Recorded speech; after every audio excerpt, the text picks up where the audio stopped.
Bien, continuamos trabajando la suma de vectores en función de su componente y continuaremos trabajando el método del paralelogramo. Vamos a hacerlo primero de manera analítica y luego confirmaremos con la forma gráfica. Iniciamos sumando como aprendimos con el método del polígono, como vimos de manera analítica. ¿Qué hacemos? 4,5 sumado con el vector b, que es 5, menos 3. Decíamos que para sumar de manera analítica dos vectores, sencillamente yo voy a sumar las x con las x y las y con las y. O sea que en x tendríamos 4 más 5, que es 9, y en y tendría 5 menos 3, que es 2. O sea que el vector suma tendrá coordenada 9,2.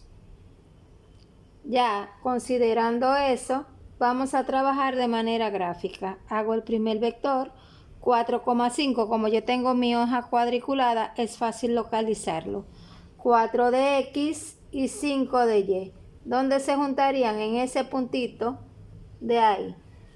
Luego trazo el vector 4,5, que sería el vector que va siempre desde el centro hasta el punto. 4,5.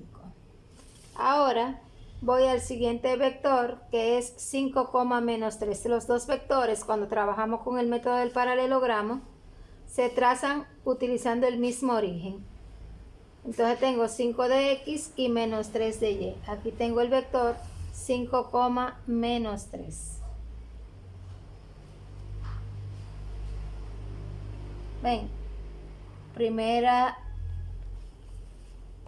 condición o primer requisito para trabajar el método del paralelogramo es graficar los dos vectores, pero partiendo del mismo origen.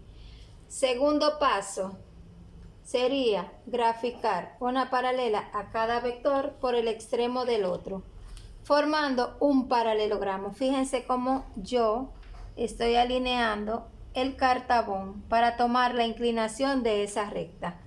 Le voy a poner, lo coloco el cartabón, fíjense, de modo que tenga el ángulo recto donde yo voy a colocar o el otro cartabón o la regla si no cuento con un segundo cartabón.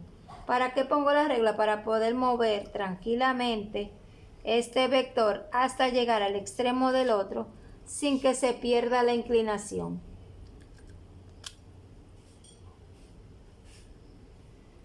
Trazo la paralela, en este caso discontinua, para indicar que ese vector no cuenta, sino que simplemente es un requisito que yo estoy haciendo para poder hacer la gráfica. Voy a hacer, fíjense, coloco el otro cartabón alineado con el vector que no he trabajado para hacerle la paralela, pero donde termina este vector. Observen que está totalmente la misma, alineado con el otro vector. Tengo la inclinación, le coloco la regla o le coloco el cartabón, como me resulte más cómodo. Yo puedo trabajar con la regla o con el cartabón. Lo voy moviendo despacio hasta llegar al extremo de ese vector.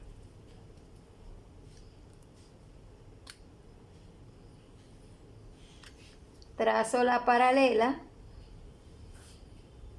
¿Y quién será el vector suma? Ustedes observan que se cortan en ese punto. El vector suma será el vector que va desde donde empezaron los vectores hasta donde se cortaron las paralelas.